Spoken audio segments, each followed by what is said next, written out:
அனைவருக்கும் வணக்கம். இது ஆர்எம்கே பாடசாலா வழங்கும் கடையேழு வள்ளல்கள். கற்றலில் கேட்டல் நன்று, செவிக்கு இனிமை சேர்க்க தினம் ஒரு வள்ளல்கள் வாயிலாக யார் அவர்கள், யாருக்கு என்ன கொடுத்தார்கள் என்பதை பற்றி சிந்திக்க இருக்கின்றோம். அந்த வரிசையில் இன்று நாம் காண இருப்பது பாரி. வாருங்கள், பாரியின் கரம் பற்றி நடக்க எங்களுடன். பாரி வீரத்திலே சிறந்தவன், பண்பிலே நிறைந்தவன், தமிழ்ப்பாவில் நயம் தேர்வதில் பெரியவன், எல்லாவற்றிற்கும் மேலாக கொடையிலே இணையற்றவன்.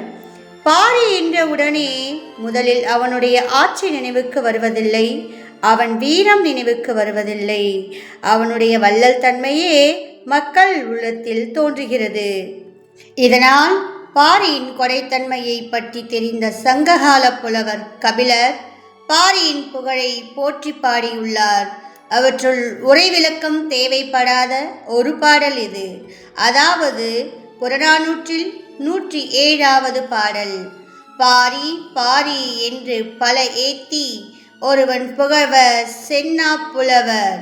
பாரி ஒருவனும் அல்லன், மாரியும் உண்டு, ஈண்டு உலகு புறப்பதுவே. இதன் பொருள், உலகின் பொதுமக்களும் புலவர் பெருமக்களும் பாரி பாரி என்று இவனையே கொடைக்கு எடுத்துக்காட்டாக புகழ்ந்து பேசுகின்றனர்.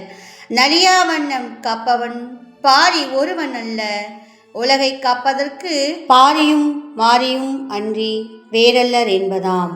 யாராவது ஒருவர் அளவுக்கு அதிகமாக இன்னொருவருக்கு உதவி செய்தால் நாம் அவர்களை பார்த்து கேட்போம், நீங்கள் என்ன பாரி வள்ளலா, இப்படி வாரி வழங்குகிறீர்கள் என்று. எதற்காக தானம் தர்மம்னு வரும்பொழுது பாரி வள்ளலின் பெயரை சொல்கிறார்கள் தெரியுமா? கிபி 2ஆம் நூற்றாண்டு காலத்தில் வாழ்ந்த ஒரு குறுநில மன்னர் தான் பாரி. இவருடைய புகழ்பெற்ற பெயர் வேல்பாரி. இந்த வேல்பாரி மன்னர் ஆட்சி செய்து வந்த இடம்தான் பரம்புமலை என்கின்ற ஒரு இடம். அந்த பரம்புமலையில் 300க்கும் மேற்பட்ட கிராமங்கள் இருந்தது. மன்னன் பாரி வீரத்தில் சிறந்து விளங்கி இருந்தாலும் தானம் தர்மம்னு அள்ளி கொடுப்பதில் இவருக்கு நேர் வேறு யாரும் இல்லை என்பதுதான் உண்மை. அப்படி இருக்க பாரி மாதிரி ஒரு மன்னர் இந்த உலகத்திலேயே இல்லை என்று அனைவரும் பாராட்டினார்கள். பொதுவாக புலவர்கள் எல்லோரும் வாழ்த்து பாடிய பிறகு பரிசுகள் வழங்குவது மன்னர்களுடைய வழக்கம். ஆனால் பாரி பொற்குவியலையே கொடுப்பார். அதனால் புலவர்கள் பல தேசங்களிலிருந்தும் பரம்புமலைக்கு வருவார்கள். முல்லைக்கு தேர் கொடுத்தான் பாரி. இந்த பெயர் காரணம் இவருக்கு எப்படி வந்தது தெரியுமா? சொல்கிறேன், கேளுங்கள் குழந்தைகளே. பாரி ஒரு நாள் தன்னுடைய தேரில் நகர்வலம் சென்று கொண்டிருந்தார். அப்படி போகும்போது இயற்கையின் அழகெல்லாம் ரசித்து கொண்டே சென்றார். அப்போது அங்கே ஒரு முல்லைக்கொடி வளர்ந்திருந்தது. இளம் கொடியாக இருந்தது. நிறைய அரும்பு கொத்து கொத்தாக இருந்தது. தளதளவென வளர்ந்திருந்த முல்லைக்கொடி பற்றுக்கோடு ஒன்றும் இல்லாமல் காற்றில் அசைந்து கொண்டே இருந்தது. தளநடை பழகும் குழந்தை தட்டு தடுமாறி வந்து கீழே விழும் நிலையில் இருப்பது போல அது தளர்ந்து ஆடியது. குருடன் ஒருவன் கால் தளர்ந்து எதையேனும் பற்றி கொள்வதற்காக நாலாபுறமும் வெறும் வெளியை கையால் துழாவுவது போல அது அசைந்து கொண்டிருந்தது. அப்போது அதை பார்த்த பாரி பதட்டத்துடன் தேரை நிறுத்திவிட்டு அந்த கொடிக்கு அருகே இறங்கி சென்றார். அப்போது அந்த கொடி மன்னனை நோக்கி பற்றி படர அருகில் எதுவுமின்றி காற்றில் அல்லாடுகிற என்னை காக்க மாட்டாயா மன்னா என பார்த்து கேட்பது போல உணர்கிறார். அது ஏங்காது, வாய் பேசாது, இருந்தாலும் உயிர்கூட்டங்களில் ஒன்றல்லவா? ஓரறிவு கொண்ட உயிரும் அது. எல்லா உயிர்களுக்கும் கருணை காட்டும் பாரியின் உள்ளம் அந்த உயிரை கண்டும் இறங்கியது. யாரேனும் உழவன் அந்த இடத்தில் இருந்திருந்தால் எங்கேயாவது போய் ஒரு மூங்கிலை தேடிக்கொணர்ந்து நட்டு அந்த செடியை படரச் செய்வான். பாரிக்கு அந்த யோசனை தோன்றவில்லை. முல்லை கொடியின் தளர்ச்சியை உடனே போக்க வேண்டும். என்ன செய்வது? அவனும் அந்த கொடியைப் போலவே பதைபதைத்தான். பளிச்சென்று அவனுக்கு ஒரு யோசனை தோன்றியது. பாகனை அழைத்து தேரில் குதிரைகளை அவிழ்த்து விடச் சொன்னான். பிறகு தேரை இழுத்து அந்த கொடிக்கு அருகில் கொண்டு வந்து நிறுத்தினான். அருகில் நின்ற தேரின் மீது அந்த பூங்கொடியை எடுத்து விட்டான். இப்போது அவனுக்கு உண்டான இன்பத்தை எப்படி சொல்வது?